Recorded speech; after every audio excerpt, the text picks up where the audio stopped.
I am in the Snoqualmie Pass area of Washington, so about 45 minutes east of Seattle.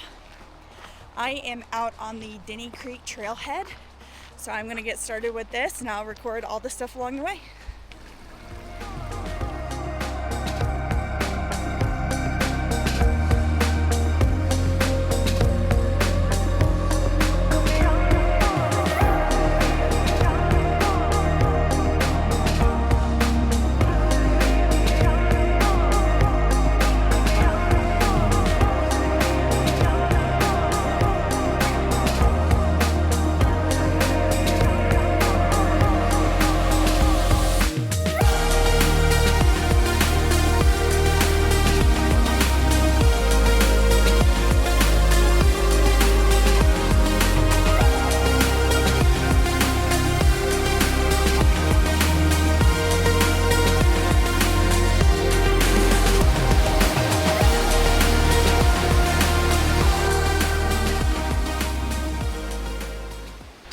So this part is real muddy, slushy ice.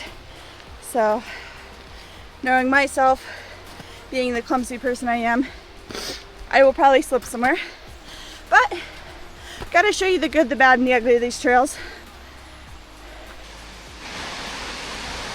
So I made it to Yeti Falls. So this is about 3 miles in on my hike. Didn't have a snack. It's pretty snowy up here, so I'm not going to go any further. There's a lake, but I'm just going to cut all the quits here. Be safe.